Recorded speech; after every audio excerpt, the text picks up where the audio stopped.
Բարև ձեզ հարգելի հեռուստադիտողներ, Alpha News-ի Los Angeles-ի տաղավարում մենք հյուրընկալել ենք Pan-Armenian Youth Football Association կազմակերպության հիմնադիր նախագահ LA International FC ակումբի սպորտային տնօրեն Արամ Ղարամանյանին։ Ողջույն Արամ, շնորհակալություն մեր տաղավար գալու համար։ Բարի երեկո, շնորհակալ եմ հրավերի համար։ Արամ, ովքեր չգիտեն նախ եւ առաջ մեր հեռուստադիտողներին տեղեկացնեմ ինչ է Pan-Armenian Youth Football Association-ը, նույն ինքը PAIFAN, դա կառույց է, որը զբաղվում է դրսի հայերի ֆուտբոլիստների սելեկցիայով։ Ճիշտ է, ես շատ այսպես սեղմ բացատրեցի, հիմա դուք բացեց փակագծերը, ինչից սկսվեց PAIFAN եւ որն էր այսպես սկզբից փոքրիկ նպատակը, որ հետո արդեն դարձավ համահայկական ծրագիր։ Նախ մինչև PAIFAN սկսելը ամեն ինչի հիմքը եղել է այն, որ 2021 թվականի փետրվարին իմ ընկերների Արտուր Մինասյանի եւ Գևորգ Կարապետյանի առաջարկով ես միացա LA International ֆուտբոլային ակումբին, որպեսզի օգնեմ իրենց կազմակերպչական հարցերով սպորտային տնօրենի պարտականությունները սկսեցի կատարել։ Որոշ ժամանակ անց, երբ որ արդեն մի քիչ ավելի շատ խորացանք, տեսանք ինչպիսի մրցաշարեր կան այստեղ, ինչ մակարդակի է զարգանում ֆուտբոլը Ամերիկայում, ոնց որ ընթացքում էլ տեսնելով բավականին շատ տաղանդավոր լավ երեխաներ հայկական արմատներով, մտահղացումը առաջացավ ելնելով այն հանգամանքից, որ ունենալով հսկայական ռեսուրս արտերկրում, Սփյուռքում, պետք է ինչ-որ մի կերպ ոնց որ օգտագործել այդ ամեն ինչը։ Ուստի ընկերներիս հետ խորհրդակցելուց հետո մենք ձևավորեցինք PAIFA-ի բորդը, այսինքն տնօրենների խորհուրդը, հետագայում իմ ֆուտբոլային ընկերների հետ խորհրդակցությունից հետո որոշեցինք, որ պետք է դիմենք Արմեն Մելիքբեկյանին եւ ներկայացնեմ ծրագիրը։ Ռոբերտ Արզումանյանը միջնորդեց, գնացի Հայաստան, հանդիպեցի, ես ծրագիրը գրել էի արդեն, ցույց տվեցի, խորհրդակցեցինք, ասաց շատ լավ գաղափար է, իրականացնենք ու սկսեցինք աշխատելը։ Հիմքը ուրեմն ամենասկզբում ի սկզբանե այնպես էինք որոշել, որ պետքա մենք օգնենք իրենց հայտնաբերել մինչև 14 տարեկան երեխաներին առաջնահերթ, որի հետ կապված մենք սելեկցիաները կատարում ենք Լոս Անջելեսում ամեն տարի։ Հետագայում, քանի որ երեխաները ընտրվում գնում էին Հայաստանը, արդեն ընդգրկվեցին հավաքականի կազմում, ավելի մեծ տարիքի երեխաներ սկսեցին տարբեր տեղերից, Ամերիկայից, Կանադայից կապնվել մեզ հետ ու փորձում էին ոնց որ իրենք էլ այդ հնարավորությունը ստանան։ Այդպես սկսեցինք, մեր նպատակը ի սկզբանե մտածում էինք, որ գոնե մի երեխա էլ հասնի, ասենք, ընդգրկվի հավաքականի կազմում, մենք արդեն շատ ուրախ կլինեինք, բայց արդյունքները շատ մեզ էլ ոնց որ զարմացրեց հաճելիորեն, որովհետև առաջի տարվա սելեկցիայի ժամանակ մասնակցում էին ընդամենը 42 երեխա։ Իմիջիայլոց երեխաներին այնպեսի պայմաններով էինք, մինչև հիմա էլ այնպես ենք անում, որ ակումբները իրենք ուղարկեն իրենց լավագույն երեխաներին, որպեսզի կարողանան սելեկցիան բարձր մակարդակով անցկացնենք։ Առաջի տարին շատ բարդ էր, որովհետև մենք մեր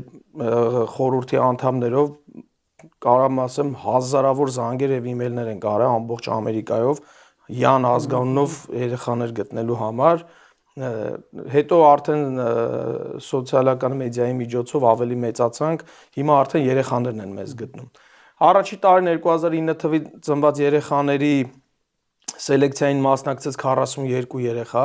մենք ընտրեցինք 8 խաղացող, 1 դարպասապահ, զուտ ուղակի ուզում էինք հասկանանք,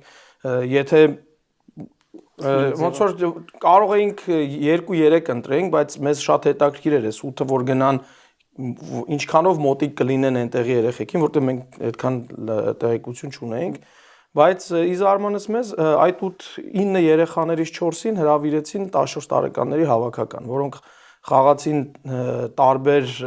միջազգային մրցաշարեր ու ընթացքում ոնց որ այս պահի դրությամբ կոնկրետ 2009 թվականի ծնված երեխաներից, որ մնաց արդեն թիմում խաղում է ու այսօր էլ մասնակցում է Եվրոպայի 17 տարեկանների առաջնությանը, Սերգեյ Առաքելյանը, այսինքն այդ մի տարիքից այդ մի երեխան արդեն մտավ մեջը, բայց մնացածին մենք էլի նայում ենք, որովհետև մանկապատանեկան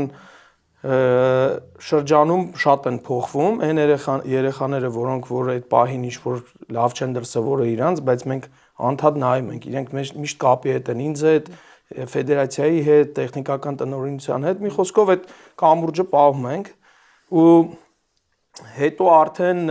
մեծ տարիքի երեխաները տարբեր տեղերից սկսեցին կապնվելը, վիդեոները նայում ենք, ուղարկում ենք տեխնիկական տնօրինությանը, հավաքականների մարզիչներին, ու եթե իրենք մտածում էին, որ օքեյ, այս երեխան համապատասխանում է, ուղարկում էինք փորձաշրջանի։ Հետո դրանից հետո արդեն ընդգրկվում էին հավաքականի մեջ։ Մի հատ կարևոր բան ասեմ, մեր այն երեխաներին, որոնք որ մենք ենք ընտրել այստեղ, այսինքն սելեկցիան, որ մենք ենք անցկացրել, այդ երեխաները բացառապես մեր հաշվին են գնացել Հայաստան։ Այսինքն ամեն ինչ ուզեցել ենք անենք այնպես, որ հանկարծ այնպես չստացվի, որ գումարի պատճառով երեխան չգնա։ Այսինքն մենք իրենց ծախսը հոգացել ենք, իսկ Երևանում ֆեդերացիան ընդունել է, պահել է ակադեմիայում կամ հոթելում այդ ամբողջ այդ ընթացքում սելեկցիայի։ Առաջին տարին 42 երեխա։ 2024-2025 թվականի սելեկցիայի ընթացքում քանի երեխա եկավ, եթե կա ինչ-որ վիճակագրություն, եթե կա ինչ-որ թիվ մոտավորապես գոնե, որովհետև ես պատկերացնում եմ, թե որքան շատ հայտեր են եղել, հաշվի առնելով Wi-Fi-ի մասշտաբները, որոնք որ աճել են այս տարիների ընթացքում, եւ քանիսն են ըստ քեզ համապատասխանում այսօր ունեն այնպիսի հեռանկար, որ կարող են նաև համալրել Հայաստանի ազգային հավաքականը կամ երիտասարդական հավաքականը։ Կոնկրետ 2025 թվականի սելեկցիային մասնակցել է 58 երեխա, 58 երեխայից ընտրել ենք 10-ին։ Մեր երեխաները արդեն գնացել մասնակցել են առաջի փուլին, հիմա մենք սպասում ենք, որ Հայաստանում իրանք վերջացնեն իրենց սելեկցիայի, որտեղ մի մասը արել են, մի մասը մնացել է։ Վերջում մեզ կասեն, ում են ուզում, ով պետքա գնա առաջի պաշտոնական խաղերին։ Իմ կարծիքով ես իհարկե իրանք են որոշելու, բայց մոտավորապես ինչքան որ շփվել եմ 3-4 հոգի անպայման կհրավիրվի այս տարիքայիններից։ Նիկոլաս Կալուկյանը, որը այսօր հանդես է գալիս Ուրարտուի կազմում եւ Pi-Fi-ի գտածոներից է, այսպես կարող ենք այսպես ասել, Pi-Fi-ի գտածոներից եւ նա արդեն հրավեր ստացել է Հայաստանի ազգային հավաքականը։ Բացի Կալուկյանից, օրեր առաջ Հայաստանի ֆուտբոլի ֆեդերացիան հրապարակեց տեսանյութ Կոլին Մուլինսի մասին, որը եւս Pi-Fi-ի գտած երիտասարդներից է եւ Հայաստան ուղարկած երիտասարդներից է։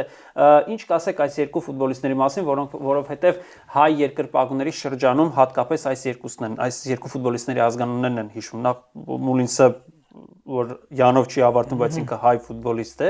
եւ Կալուկյանը, որը հարմարվել է հայկական ֆուտբոլին։ Դա բավական բարդ գործ է խաղալ Հայաստանի առաջնությունում եւ հարմարվել հայկական ֆուտբոլին։ Ինչ կասեք նրանց մասին եւ հետո արդեն շարունակենք։ Նիկոլաս Կալուկյանին ճիշտ ասած ինձ Instagram-ով մի հատ շատ լավ երիտասարդ կա, Արմանը, ինձ գրեց, ասաց, սենց երեխա կա մի հատ Նյու Ջերսիում, մի հատ խնդրում եմ նայի։ Նայեցի ու կապ հաստատեցի իր հետ ու զգացվեց մի անգամից, որ շատ տաղանդավոր երիտասարդ է, խաղում էր բարձր լիգայում, այդ ժամանակ դեռ MLS Next էր խաղում, իրենց ակադեմիան էլ բավականին ուժեղ է Նյու Յորքում, Նյու Ջերսիում։ Այդպես կապ հաստատեցինք, նախ առաջերտին հետաքրքրվեցի արդյոք կուզենա խաղա Հայաստանի հավաքականում, մինչև ես իր ինֆորմացիան կփոխանցեի ֆեդերացիային, իր հայրը կապնվեց, պատասխանեցին, որ մեծ հաճույքով։ Հետագայում արդեն իր վիդեոները ուղարկել եմ տեխնիկական տնօրինությանը, Սուրեն Չախալյանին, այն ժամանակ 21 տարեկանների մարզիչը կարծեմ Ռաֆայել Նազարյանին, նայեցին, հավանեցին ու ամենաիսկզբանը ճիշտ ասած մենք գիտենք թե Նիկոլասը 18 տարեկան է, 19 տարեկանների համար էինք նայում, բայց հետո պարզվեց, որ արդեն 19-ը լրացել էր ու չէր կարա ինքը 19-ներից խաղար, բայց արդեն տոմսերը առել էր ֆեդերացիան, ասացինք թող գա 21-երից նայեն։ Ու շատ լավ տպավորություն թողեց, հետագայում Ռաֆայել Նազարյանը կանչեց իրեն։ Ինքը խաղում էր, հետո գնաց Michigan University, հետո Syracuse University, որը համար 1 թիմն էր Division 1 Ամերիկայում։ Մի քիչ խնդիրներ եղան, ճիշտն ասած, այդ ընթացքում համալսարանը չէր թողում ինքը գար խաղերին, բայց ինքը շատ էր ուզում գար։ Բայց հետո եկավ առաջի իսկ խաղին Մակեդոնիայի հետ ընկերական խաղի ժամանակ 1-1 վերջացավ, ինքը խփեց գոլը։ Հետո որ գնաց վերջի 2 խաղերին Մոնտենեգրո եւ Ռումինիա, խաղաց առանց փոխարինման ու բավականին լավ տպավորություն թողեց։ Դրանից հետո արդեն այս տարվա հունվարն էր, նոր տարվա օրերն էր, զանգեց իր հայրը, ասաց ուզում ենք գնանք Հայաստանում ուժերը փորձենք, որովհետեւ ես ընթացքում շատ եմ ուսումնասիրել ամերիկյան ֆուտբոլը, դրվածքը շատ բարդ է, շատ բարդ է MLS խաղալը։ Կամ նույնիսկ University այդ առաջի երկրորդ division խաղալը, որովհետև դու կարող ես լինես ամենալավը, բայց եթե դու չունես ոնց որ ճիշտ ճանապարհը իմանալու ձև կամ մարդիկ, որոնք քեզ կօգնեն, դու կարող ես ուղղակի ոչ երբեք տեղ չհասնես։ Իմիջիալիոց Python նաև օգնում է այդ երեխաներին հետագայում իրենց scholarship-եր ստանալու համար, որովհետև երբ որ դիմում են, ասենք մոտավորապես sense ասեմ, ամեն մի դիրքի համար Division 1 University-ներում կարծեմ մի 400-500 երեխա են նայում, ֆուտբոլիստ են նայում, դու պատկերացրես ինչքան մրցակցություն կա, բայց եթե ինչ-որ մի ֆուտբոլիստ խաղում է Եվրոպայում ազգային հավաքականում 17-եր, 18-19, արդեն ինքը իր ռեզումեն ավելի լավ է դիտարկվում։ Այդպես հետագայում զանգեցի մեր ընկերներից, որպեսզի օգնենք Նիկոլասին, տենց կապնվեցինք Ուրարտուի հետ, գնաց փորձաշրջան անցավ ու իրեն վերցրեցին։ Ու արդեն մի 3 տուր հետո իրան հրավիրեցին ազգային հավաքական, որ ասենք մենք այնքան ենք ուրախացել, երևի ինչքան իր ընտանիքի անդամները, որտեղ մենք էլ ենք համարում իրան մեր ընտանիքից հելած կոպիտ ասած։ Ներդրում եք արել դուք Կոլին Մունիսին էլ կանրադառնանք, այո, Նիկոլաս Կալոկյանին ներդրում եք արել այն տեսանկյունից, որ իրեն գտել եք իրեն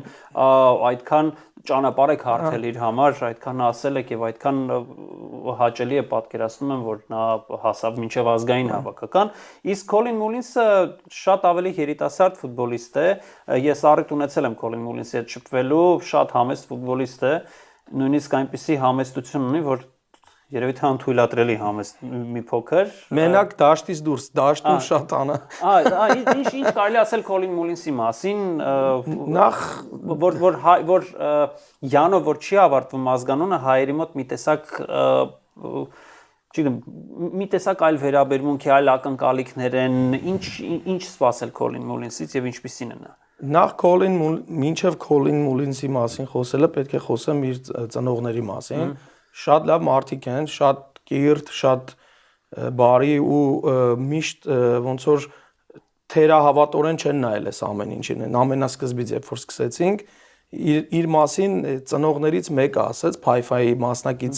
ծնողներից մեկն ասեց, արամ սենց երեխա կա, բայց ժամանակին մեր հետ էր, հիմա Գալաքսիա ազգանունը Յանով չի, իրան պետք է անպայման հրավիրենք, ինքը լավ երեխա է, ասեցի խնդիր չկա, կապնվեցի ծնողի հետ, Գալաքսիին email-ներ ուղարկեցի, որ սա լուրջ բան է, ասենք որտեղ մարզումներից պետք է ազատեին իրեն, այդպես եկավ մասնակցեց, շատ լավ տղա է, շատ կիրթ, շատ դաստիարակված, շատ հաճելի անձնավորություն է ու շատ լուրջ միաժամանակ։ Այդպես իրեն ինքը 2010 թիվ է, երբ որ 10 թվականի երեխաներին 6 հոգու ընտրեցինք, կարծեմ մոտավորապես 46-ից։ 10 թվականների երեխաներից 4-ին Հայաստանում սելեկցիայով արդեն բոլորից ընտրեցին։ Ու Կոլինը միակ երեխան է, որ բոլոր UEFA-ի բոլոր մրցաշարերին հրավիրվել է, ու ինչքան գիտեմ, ոչ մի խաղ իրան նույնիսկ փոխարինման էլ չեն անել։ Կարամ ասեմ, որ անփոխարինելի խաղացող է ու նաև իրան մի տարի մեծերի մեջ էլ հրավիրեցին, ինքը 2010 թիվ է, բայց հենց հիմա մասնակցում է 2009-ների հետ 17 տարեկանների Եվրոպայի առաջնությանը, այդ նախընտրական այդ խմբի մրցաշարին։ Ինքը շատ վստահելի է, ֆիզիկապես շատ պինդ տղա է ու շատ խելացի, ու ինքը ամենակարևորն է նա, որ շատ լուրջա չի թևեր չի վերցնում, բոլորի հետ հարգանքով է վերաբերվում, շատ պրոֆեսիոնալ է ու իրան այդ ամեն ինչը գնահատվում է, թե դաշտում, թե դաշտից դուրս ու ամենաառանձնահատկությունը նա է Քոլինի, որ ինչքան ես գիտեմ, ամենաերիտասարդ հայ ֆուտբոլիստն է դրսից, որ 14-15 տարեկանում պասպորտ են տվել իրեն Հայաստանի քաղաքացիություն, որ խաղա ազգային հավաքականից, այսինքն տեսել են իր մեջ այդ պոտենցիալը, դրա համար ոնց որ շնորհել են։ Այ հիմա քանի որ դու խոսեցիր անձնագրերից, ես հենց դա էլ ուզում էի հարցնել, ընդունված ձևավորված խոսույթ կա, կապված անձնագրի Միացյալ Նահանգներից կամ արտերկրից Հայաստան գնալու հետ կապված, որովհետև կա բանակի խնդիր, գնա, պետք է բանակ գնա եւ այլն, չեն ուզում որպեսզի ծառայի բանակում եւ այլն, այսպեսի խոսույթ կա։ Համացանցում է դա շատ քննարկվում, մեկնաբանություններում են դա շատ գրում։ Այստեղ կա ինչ որ կուլիսներ, կուլիսային խոսակցություններ կամ ինչպես բացատրել ծնողներին մարդկանց, որ դա պետք է, դա անխուսափելի է կամ եթե կա տարբերակ, որպեսզի երեխան օրինակ զինվորական տարկետման իրավունք լինի եւ այլն, այդ հարցերը հիմա ամենակարևորն է։ Ես հիմա ինչքանով որ ես գիտեմ, հիմա շատ հնարավոր է որոշ բաներ 100%-ով չասեմ, բայց հիմնականը ասեմ, նայեք ինչ ձև է։ Խնդիրը ոչ թե ֆեդերացիայի մեջ է, այլ մեր օրենսդրություններն են, որ չգիտեմ որ թվականից այդպես ինչ որ որոշել են ու այդ օրենքները մինչև հիմա չի փոխվել։ Հիմա ըստ օրենքների, եթե քաղաքացիություն ստանում է ինչ որ ֆուտբոլիստ մինչև 18 տարեկան դառնալը, ըստ օրենքի ինքը պետքա 2 տարին, 3 տարին մեկ գնա մի հատ ոնց որ նորից երկարացնեն, եթե ինքը այդ ընթացքում խաղում է հավաքականում կամ գոնե 1-2 անգամ հրավիրվել է։ Խնդիրը հետեւյալն է։ Տեսականորեն, երբ որ դու նայում ես օրենքին, հնարավոր է որ քեզ դու կարող ես 2 տարի հետո էլ չխաղաս ֆուտբոլ, քեզ կարան զինակոչեն բանակ, բայց ինչքան ես գիտեմ, պատմության մեջ դեռևս նման դեպք չի եղել, որ մեկը հրավիրվի դրսից հայ ազգային հավաքական խաղա մի որոշ ժամանակ, ինչ-ինչ պատճառներով չխաղա կամ լավ մարզավիճակում չլինի ու դրանից հետո տանեն բանակ, բայց քանի որ ինքը օրենքը այդպես է գրված, երբ որ ծնողի դիմացը դու դնում ես, ինքը պետք է արդեն այդ որոշումը կայացնի, շատ մարդիկ հրաժարվում են։ Ես չեմ մեղադրում իրենց, որովհետև տեսականորեն կարա եւ լինի, չգիտեմ, կարող օրենք փոխվի կամ չգիտեմ մենք այնպիսի ռեգիոնում ենք ապրում, կարա պատերազմ լինի, մարդիկ մտավախություն ունեն ու դրա համար է որ ես օրինակ ինչ շատ են գրում, օրինակ ինչի ես մեկին չեք կանչում, ինչի սրան չեք, իրանք չգիտեն, որ ասենք մենք ինչքան աշխատանք ենք տարել այդ երեխեքի հետ կապված, բայց կարամ ասեմ մեծամասնությունը ծնողները չեն ուզում այդ քայլին գնան։ Բայց ելի եմ կրկնում, ես համենայն դեպս չգիտեմ այտենց դեպք, երբեք պատմության մեջ, որ դրսից ինչ որ մի ֆուտբոլիստ գա, խաղա, հետո չխաղա ու տանեն բանակ։ Բայց մյուս տարբերակը, նաև օրենքի մյուս կողմը ասում է, եթե 18 տարեկանը լրանալուց հետո ստանա քաղաքացիություն, արդեն եթե ինքը կարծեմ ինչքան գիտեմ ֆեդերացիան, եթե ամբողջ տեխնիկական տնօրինությամբ անձնակազմով, եթե հասկանում են որոշում են, որ այս մարդը պոտենցիալ ունի, ինքը պետք է խաղա հավաքական, այդ դեպքում ստանալուց հետո կարծեմ ազատվում է հիմնական։ Այդպես է, ինչքան ես գիտեմ, այդպես է սիստեման աշխատում, բայց եթե ինձ եք հարցնում, ես էսի շատ լուրջ խնդիր է,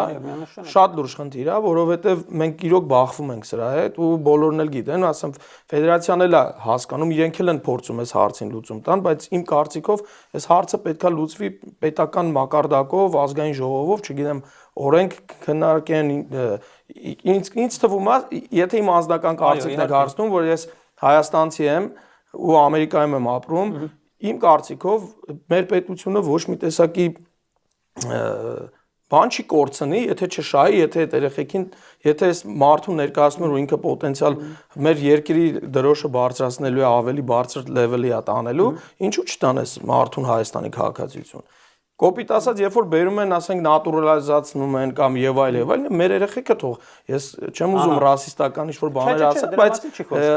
հարցը այն է, որ եթե մենք ուզում ենք մեր հավաքականները հենց հիմքից ուժեղ լինեն, հենց Փայֆայի գործառույթի հիմքում դա է դրած, որ մենք նայել ենք, որ օրինակ ունենք չէ լավ ֆուտբոլիստներ դրսը Ռուսաստանում կամ եւ այլ, հասնում են ինչ-որ մի հատ top level-ի նոր սկսում ենք իրանց կանչել, այդ մարդիկ էլ ինչ-որտեղ իրավացիորեն հրաժարվում են խաղալ, որտեղ ոչ մի բան չգիտեն մեր երկրի մասին, հա գիտեն ինչ-որ միտեղ հայ են, բայց եթե երեխուն 14-15 տարեկանից տանենք Հայաստան, կապնվի մեր երկրի հողի ջրի հետ, ինքը արդեն ուրիշ ձև է մտածելու, սկիչ էլ մտածելու ուրիշ ձև գնա։ Բայց եթե այդ օրենքը փոխեն, գոնե շեմը իջացնեն 16 տարեկանի, այսինքն մենք կարողանանք բերենք մի քիչ ներքև, այդ մենք աննորմալ, անգնահատելի ռեսուրս ունենք ամբողջ աշխարհով։ Հիմա նայեք, այդ մենակ Ռուսաստանն ու Եվրոպան, հələ Ամերիկայում նոր է, ասենք, պատկերացրեք Լատինական Ամերիկա ունենք։ Սենց ասեմ, մենք որպես փոքր երկիր, իմ կարծիքով մենք պարտավոր ենք դա անել։ Հիմա ես նայում եմ օրինակ Ալբանիային կամ Ալժիրին կամ Մորոկոին, ասենք, տեսակ աշխարհի չեմպիոն դառան։ Ասենք դուք իրանք այդ երկրից ծնված մեծացած խաղացողների տոկոսը կարող է 30-40% լինի։ Հիմա մենք ինչու չօգտագործենք մեր ռեսուրսը։ Հենց դա է խնդիրը, որովհետև սա խոսույթի երկրորդ հատվածն է, որ հրավիրեն Հայաստան, կապվի Հայաստանի հետ, օրինակ Հայաստանի հավաքականում խաղալու համար խաղում է այստեղ օրինակ վերցնենք Եվրոպայում, եթե խաղում է օրինակ Գերմանիայում ռեգիոնալ լիգայում, իրեն հրավիրում են որպեսզի նա խաղա Հայաստանի առաջնությունում, որ ավելի շատ մերվի հայկական ֆուտբոլին եւ իրեն հրավիրեն ազգային հավաքական կամ ստանա Հայաստանի քաղաքացիություն ու հետո գալիս է երկրորդ խոսույթը, որ իրեն չեն հրավիրելու, որովհետև կան խնամիներ, ծանոթներ, բարեկամներ, այդ խոսույթը միշտ կա եւ միշտ եղել է, ու ինչպես ծնողներին բացատրել, որ սելեկցիան արվում է եւ արվում է անաչառ կերպով, որովհետև Փայֆան համենայն դեպս Փայֆայի մասին եթե մենք խոսում ենք, Փայֆան հաստատ այդքան ծանոթ ու բարեկամ չի ունենա, որպեսզի ամեն սելեկցիային կանչի 50 ֆուտբոլիստի, լավ մի անգամ հրավիրեց, օրինակ պայմանական վերցնենք, մի տարի բոլոր ծանոթներին հրավիրեց ու ուղարկեց, բայց այդքան տարի շարունակ չի լինի։ Ոնց բացատրես նման ծնողներին, որ խաղում է ոչ թե այս ինչի երեխան, այն ինչի երեխան, այլ խաղում է այն երեխան, որը ուժեղ է։ Խոսքը Փայֆայի սելեկցիայի մասին է, թե Հայաստանի սելեկցիայի։ Փայֆայի միանշանակ, որտեղ մենք Փայֆայից ենք խոսում, այդ Փայֆան գնում է Հայաստան Փայֆայի սելեկցիա։ Շատ լավ, նայեք, որպեսզի անաչառությունը պահպանվի, մենք հրավիրում ենք բոլոր հայկական ակումբներից 1-2 մարզիչ։ Մենք ի սկզբանե, երբ որ հիմնադրեցինք, ես անձամբ դիմել եմ բոլոր ակումբների տնօրեններին, օներներին, այսպես ասած, հիմնադիրներին, խնդրել եմ, որ ամեն ակումբ ներկայացնի իրենց ակումբի լավագույն երեխաներին ծնված այսինչ տվյալ տարիքին, ասենք անցած տարի 2012 թվերն էին, մյուս տարի 13-ն են, ներկայացնի իրենց լավագույն երեխաներին եւ մի հատ մարզիչ գա մասնակցի սելեկցիային։ Սկզբից շատ մարդիկ թերահավատորեն ասում են չի լինի, էս կոմ դժվար կամ ամեն ձև խուսափում էին ու մինչև հիմա էլ կան ակումբներ, որ խուսափել են ու խուսափում են ու չեն ուղարկում իրենց երեխաներին, բայց ես ունեմ բոլոր նամակագրությունը, որ բոլորին դիմել ենք, ոնց որ բայց 1, 2, 3 տարի հետո որ արդեն էլ չեն ուղարկում, ինչ անցել չկա։ Ու իսկ մարշական կազմը, ովքեր որ այս ամեն ինչի մեջ են, ովքեր որ սելեկցիան կատարում են, բոլորը հիմնականը կարամ ասեմ Հայաստանում պրոֆեսիոնալ top level-ի խաղացած ֆուտբոլիստներ են եղել, Հայաստանի հավաքականի անդամներ ու հիմնական այն մարզիչներն են, որոնք աշխատում են այս պայդրության մանկապատանեկան ֆուտբոլի մեջ, այսինքն իրանք մարզավիճակի մեջ են։ Հիմա կարող է ունենանք շատ լավ հայտնի ֆուտբոլիստ, որ 5 տարի, 10 տարի չի զբաղվում ընդհանրապես, այդ մարդը որ գա չի կարա ճիշտ կողմնորոշվի։ Որտեղ հերո է։ Հա, որտեղ չի իմանում է մակարդակները որն է։ Հետո արդարության սկզբունքը պահպանելու հետ կապված կարամ ասեմ լավագույն պատասխանը դրա մեր արդյունքներն են, որ եթե մենք հիմա ես դες կարող եմ ցույց տալ, մենք առաջի տարին ընտրել ենք 9 հոգի, 9-ից 5-ը ընտրվել է, իրանք են, այսինքն Հայաստանում ընտրել են 22 թվին, 23 թվականին 6 խաղացող ենք ընտրել 46-ից։ Երևանում, բայց նայեք Հայաստանի ընդհանուր մասնակիցների թիվը առաջի տարին եղել է 79 հոգի, այսինքն այդ 79-ից 5-ին ընտրել են, մեր 5-ին։ Ընտիր 9-ից 5-ին։ 2010 թվականներին այդ հավաքը բավականին շատ էր,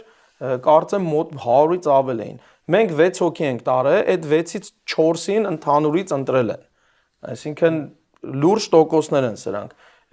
11 թվականին 75 հոգի ենք տարել, որի կներեք 75 հոգի մասնակցել է, որից 10-ին ընտրել ենք, Երևանում ընտրել են 6-ին։ Ընտիր ցուցանիշներ են, թվերը խոսում են ամեն ինչի մասին, բայց հիմա թվերի հակառակ կողմի մասին խոսենք։ Թվերը խոսում են հայկական ֆուտբոլում արկա լուրջ խնդիրների մասին։ Մեր մանկապատանեկան հավաքականների ելույթները, երիտասարդական հավաքականների ելույթները, դրանից ոչ միտեղ մենք չենք կարող փախչել։ Արվում է սելեկցիա, կեցե փայֆան, կեցեն մնացած բոլոր սելեկցիոներները, մարդիկ, ովքեր որ կանչում են, հրավիրում են, փնտրում են, գտնում են, դա բավական լուրջ աշխատանք է։ Բայց արդյունքը երևում է ցուցադախտակին։ Հին ժողովրդական խոսքը եւ մրցաշարային աղյուսակում։ Լավ, ի՞նչն է խանգարում մեզ, որպեսզի մենք մեր կատարած աշխատանքը, քրտնաջան աշխատանքը տեսանելի դարձնենք մրցաշարային աղյուսակում եւ ցուցադախտակին եւ գոնե ֆուտզալի հավաքականի ելույթները, եթե մենք հիշենք, գոնե այդտեղ մենք ինչ որ մի ուրախանալու առիթ ունենք, իսկ երիտասարդական մանկապատանեկան հավաքականների ելույթները ուղղակի հիասթափեցնող են։ Խոսվեց իսպանական մոդելի մասին, որ ներդրվեց հայկական ֆուտբոլում, որը ոչ մի կերպ չարդարացվեց, չերևաց, գնաց կորավ եւ այլն։ Ինչ խոսվեց վրացական ֆուտբոլի մոդելի մասին, որ հիմա նորից ինչ որ այլ վեկտոր ենք մենք ընտրում։ Ինչ անենք, որպեսզի մեր երիտասարդական ու մանկապատանեկան հավաքականների ելույթները գոնե լինեն մի փոքր ավելի ակնահաճո։ Ես ճիշտ ասած մասնագետը չեմ, որ ասեմ, բայց իմ այս վերջի 3-4 տարին ես անդադ երեխաների հետ գնում եմ Հայաստան, գալիս եմ, մեր ընտրած երեխաների հետ գնում եմ, ամենայն դեպս նայում եմ։ Բացի այդ մենք իմ ընկերների Արտուր Մինասյանի եւ Գևորգի հետ Կարապետյան մենք Real Madrid Foundation Camp-ն ենք անցկացրել Երևանում 2 տարի, ու ես մոտիկից կոպիտ ասած տեսել եմ մեր երեխաներին, ու հետո ընտրված երեխաներին, երբ որ տարանք Մադրիդ, ֆանտաստիկ երեխաներ կային, ասենք այնտեղ այնպիսի մարդկանց հետ ենք մենք շփվել, Real Madrid-ի ակադեմիայում երեխեքը 5 օր մարզվել են, հետո ընկերական խաղեր, ասենք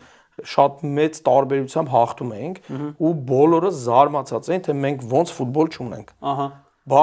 Ասենք ասում են այստեղ երեխեք կան, որ Ատլետիկո Մադրիդ ակադեմիայի առաջի թիմերի մակարդակի, նույնիսկ Ռեալ Մադրիդի երեխեք կան այստեղ։ Բայց հիմնական խնդիրը, որ սենց բոլորը գլուխը բռնած, սենց ասում են why, ինչի, ոչ մեկ պաս չի սիրում տալ։ Այսինքն ես չգիտեմ ցուցադրել իրենց։ Չէ, էդի կարամ սենց ասեմ, ըստ ինձ կամ մեր հենց ազգային խնդիր է, ինչ որ սենց եսակենտրոն, դե թիմային խաղ է, պետքա խաղանք։ Եվ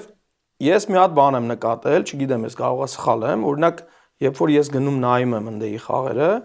երեխաները օրինակ դարպասապահ, ասենք պետքա խաղա, չէ, հարված դարպասից կամ բռնելա։ Ինքը միանգամից տշում են առաջ։ Այսինքն, օրինակ Ամերիկայում մեր մոտ հենց 6 տարեկան, 5 տարեկանից քեզ ստիպում է, որ խաղաս գետնից դնես ու դու չես կարա 10 մետր, 15 մետրից ավել տշես, գիծ է գծած։ Դու քեզ պարտադրում է, որ դու պետքա պաս տաս քո պաշտպանին ու ինքը պետքա պասով դուրս գա։ Հա, փոխանցումա պետքա սկսի գրել, հասկանալի է։ Որպեսզի մեջտեղը այդ բոլոր այդ մնացած երեխաները ուղղակի չկորեն, որպեսզի գնդակի հետ հպում լինի, օքեյ։ Ու մոտ որ գնդակ ընկնում է, չգիտեմ ինչի, ինքդ մենակդ, այսինքն նայ, եթե դու հասկանում եմ, որ էդ էլ է պետք, բայց եթե այդ դիմացի երեխու մոտ է ու դու անդադ իրան ասես մենակդ, ինքդ, մենք միջին գծի պաշտպանողական գծի ֆուտբոլիստների շատ լուրջ խնդիր կունենանք, որտեղ այդ երեխեքը կոպիտ ասած խաղի 80-90% ժամանակահատվածում գնդակին չեն կպնում, իրանք անկապ վազում են հետո առաջ։ Բայց կոնկրետ եթե ասում եք ինչ խնդիր է, այսինք զուտ մոդելի հետ կապված, կարող են այս մոդելը իմպլեմենտացնել, այսինքն օգտագործեն։ Իսկ ընդհանուր իսպանական, վրացական, ես չեմ ընդունում էդի, իմ կարծիքով պետքա ստեղծվի հենց հայկական մոդելը, բայց այդ հայկական մոդելը ստեղծելու համար մենք կարանք վերցնենք ինչ-որ մի բան իսպանականից, ինչ-որ մի բան վրացականից, ինչ-որ մի բան ամերիկյանից եւ հարմարացնենք մեզ ու աշխատենք։ ու վստահ եմ, որ արդյունքը կտա, որովհետև մեր մենտալիտետը շատ տարբեր է։ Մեր ֆիզիկական տվյալները, մեր հասունացման ընթացքը լրիվ տարբերվում է։ Իմ կարծիքով դա շատ մեծ դեր է խաղում։ Եվ հիմա այս հարցի հետ կապված։ Ու կներեք, մի հատ է շատ կարևոր բան ասեմ, ինչն է խնդիրը։ Ամենամեծ խնդիրը, որ ես տեսնում եմ, այդ ամեն ինչի հետ մեկտեղ, բացի այն, որ ծնողները շատ են խառնվում, խոսում են, մեկը մեկի երեխաներին քննադատեն, դա շատ վատ երևույթ է ու նկատում եմ, բայց ամենամեծ խնդիրը, որ տեսնում եմ, դա մրցակցության պակասն է։ Այսինքն երեխաները խաղում են տարվա մեջ, չգիտեմ, 6-7 ամիս, հա, երևի, տենց արանքը արձակուրդներով ու նույն թիմերի հետ իրենք չեն խաղում միջազգային մրցաշարեր։ Հիմա նկատում եմ այս վերջերս Ուրարտուն օրինակ մի երկու հատ տարել է, Սիմոն Քափեր կազմակերպել, այո։ բայց դուրս էլ են գնում, Կիպրոս գնացին, Ռուսա, հիմա Փյունիկն է տանում, բայց դա շատ քիչ է։ Համեմատության համար ասեմ, օրինակ մենք մեր ակումբում մենք տարեկան 8-ից 10 հատ մրցաշար են գնում ու շատ բարձր մակարդակի։ Դրա համար դրսից գնացած երեխաները իրանք վստահության այնպիսի մի պաշար ունեն ու փորձ ունեն, որ երբեք իրանք չեն խառնվում, երբ որ դեմինը իրանցից բոյով է կամ ասենք ուժեղ է։ Ինքը արդեն տեսած է, ինքը սովոր է։ Օրինակ, բայց Հայաստանում եթե երեխան 14 տարեկան է, ինքը երկու հատ մրցաշարի ընդամենը մասնակցե միջազգային, պարզա որ մինչև 17 տարեկան եթե պետք է խաղա ընդամենը 10 մրցաշար, արդեն ինքը այդ լեվելի չի լինելու։ Այո։ Եվ մյուս բանը էլի ասեմ, որ նկատել եմ։ Օրինակ, այնտեղ արձակուրդները ինչ որ չափից շատ է։ երկար են։ Շատ երկար է։ Ըստ ին, ես չգիտեմ, դա կարող է Ֆուտբոլային արձակուրդների մասին։ ֆուտբոլային արձակուրդներ եմ ասում։ Կարող է միգուցե դա հենց ինչ որ իսպանական մոդելի մասա կամ չգիտեմ, բայց ըստ ինձ ֆուտբոլիստ երեխան իրավունք չունի տարեկան 4 ամիս հանգստանա կամ 3 ամիս։ Մեծերը չեն հանգստանում այդ։ Որովհետև դա ահռելի ժամանակահատված է։ Նայեք, առաջ օրինակ դրսում շատ էին խաղում եւ այլ, Հայաթը ինչ որ միտես ոնց որ կոմպենսացնում էր, բայց հիմա ես նկատում եմ այնտեղ օրինակ հունիսի սկզբից կամ հունիսի կեսերից մինչև օգոստոսի վերջ արձակուրդներ են։ Ու նույնն էլ, ասենք նոյեմբերի վերջերից մինչև տենց հունվարի կեսեր։ Դրանք բավականին մեծ ժամանակաշրջան է, որ ինքը չեմ կարծում, որ ճիշտ է։ Ըստ ինձ, դա բայց իմ կարծիքով ամեն ակումբ ինքը պետք է որոշի ինչքան ժամ։ Մենք 2 շաբաթ ենք տալի արձակուրդ։ 2 շաբաթ ամառը, 2 շաբաթ ձմեռը նոր տարվա այդ Քրիսմասի հետ կապված։ Մյուս խնդիրը, որ նկատում եմ, մարզումների ժամանակի քչությունն է։ Օրինակ, ինտենսիվ չեն մարզումները։ բացի այդ ինտենսիվությունը, նայեք, երբ որ մենք խաղում ենք, մենք մարզվում ենք, օրինակ մեր տարիքային մի թիմ կար մեր ամբողջ ֆուտբոլի դպրոցում, մաքսիմում 2։ Ու ասենք այդքանից ֆուտբոլիստներ էին դուրս գալի, բայց մենք որ գնում ենք մարզման, մենք ժամուկես 2 ժամ պարապում ենք։ Հիմա 5-6 անգամ ավել ֆուտբոլիստներ ունենք, պարապող, մարզվող, բայց պարապեն մի ժամ։ Դա շատ քիչ է։ Նայեք, մենք հետո գնում ենք Բաքվում էլ ենք խաղում։ Հիմա էդ էլ չկա, որտեվ շատ ժամանակ են անցկացնում գադջետների մեջ։ Այսինքն հիմա դուք որ ասում եք ինչի արդյունք չկա, այս ամեն ինչը ազդելու է արդյունքների վրա, որովհետև Եվրոպայում մենք կարող է նույն ծրագիրը օգտագործենք, բայց ընդ լրիվ ուրիշ ձև է գնում, ոնց որ այդ ժամանակահատվածը, չգիտեմ, մենտալիտետը, հետո նայեք, օրինակի համար ասում են դաշտեր չունեն կամ եւ այլ, մի բան էլ որ նկատել եմ, օրինակ երեկոյան ու ժամերի պարապմունքներ չեն անում երեխաները։ Ասենք ժամը 6-ից 7-ից հետո պարապմունք չկա։ Մենք 7-ին նոր սկսում ենք ստե։ Մենք այստեղ էլ բավականին թանկ է ֆուտբոլը, վճարումները։ Դրա համար կարծում եմ, որ կարելի է այդ օգտագործել այդ ժամանակը, ուշ պարապեն, թող ցերեկը դասերը սովորեն կամ հերթափոխներով անեն։ Էլի շատ տենց բաներ կա։ Հասկանալի է, ընդհանուր առմամբ սիստեմային մոտեցման մասին է խոսքը, որ հայկական, որ նույն մոդելը որդեգրում է Հայաստանը եւ օրինակ Չեխիան կամ Բոսնիան վերցնենք, Խորվաթիան, շատ հեռու չգնանք, որ տարածքով Հայաստանից փոքր է, բնակչությունով, բայց Խորվաթիան նայենք որտեղ է եւ Հայաստանը որտեղ է։ Եվ վերջին հարցը կապված Փայֆայի եւ սելեկցիայի հետ վերցնում ենք, նայում ենք, ընտրում ենք երեխաներ։ Շատ լավ ասացիր, որ դարպասապա պետք է միանգամից գնդակը չնետի առաջ եւ այլն պետք է խաղա, այսպես այստեղ երեխան սովորում է 11, 12, 13 տարի, որ այդպես է պետք խաղալ, այդպես է պետք խաղալ, հետո գնում է հասնում է Հայաստան, որտեղ որ մի քիչ այլ հնացած իսպանական մոդելով պարապում են կամ վրացական մոդելով, գերմանական, էական չի։ Ունդեղ լրիվ ուրիշ մակարդակ է, լրիվ ուրիշ մոտեցում է, լրիվ ուրիշ մենտալիտետ է։ Նման խնդրի հետ ինչպես բախվում են միանշանակ Միացյալ Նահանգներից գնացած երեխաներ, որոնք որ լրիվ այլ բան են սովորել, լրիվ այլ բան են տեսել։ Ինչպես է հնարավոր ըստ քեզ այդ ամեն ինչը միավորել, միաձուլել, որպեսզի ստանանք մեկ միասնական ամուր թիմ, բռունցք, որը կարող է կոտրել ցանկացած մրցակցի եւ այդ խնդիրը հաղթահարել։ Ճիշտն ասած, ես ինչ որ հատուկ այդպիսի բողոք կամ քննադատություն մեր երեխաների կողմից չեմ լսել, որ ընդ օրինակ սենց են անում, նենց են անում, ընդ էլի շատ բաներ կա, որ իրանք են հենց սովորում։ Օրինակ ավելի ագրեսիվ խաղալը, ավելի պետք եղած ժամանակ, որ անհատական ինչ-որ բաներ անի, բնավորություն, օրինակ ստեղի երեխաները ինչքան էլ չլինի, իրանք ավելի զուսպ են, ավելի չգիտեմ, ինքնամփոփ են, այնտեղ ավելի ազատ են, ավելի էմոցիոնալ են։ Իմ կարծիքով ինքը շատ լավ միքս է, բալանսի է բերում այդ ամեն ինչը, բայց վերջում երբ որ նայում ենք եւ որpիսի մենք կարողանանք բարձր մակարդակով պայքարենք լուրջ երկրների հետ, մեր ռեսուրսը քանակից մենք պետքա որակ ստանանք, որովհետեւ մենք զարգանում ենք, բայց Եվրոպան ավելի շատ է։ Մենք մինչև, չգիտեմ, 1 2 3 ենք անում, իրանք 5 6 7-րդ քայլն են անում, որտեվ մենք չենք հասցնում այդ իրանց տված, ասենք, ինչ որ մեզ տվել են ոնց որ մարսենք, փոխանցենք, իրանք նոր բան են հայտնագործում ու գնում են առաջ։ Բայց մենք հələ էսի ենք ուզում անենք ու դրա համար եմ ասում, երբ որ դրսի ուժը շատ է պետք։ Ու եթե նայենք մեր հավաքականի ամբողջ պատմությունը, բոլոր ժամանակաշրջաններում դրսից խաղացած տղաները փոփոխություն են բերել, այսինքն այդ տարբերություն են ստեղծել։ Հենց ամենաառաջը Յուրա Մովսիսյան, Յուրան դե ոնց որ cherry on the cake։ Կագատնակետ, Յուրա Մովսիսյանը։ Բայց ասենք այն ամենասկզբից ունեինք Էրիկ Ասադուրյան, ունեինք Միշել Տեր-Զաքարյան, ունեինք Ալբերտ Սարգսյան, Անդրեյ Մովսիսյան, ու միշտ իրանք նույն Արազը, Յուրան, ասենք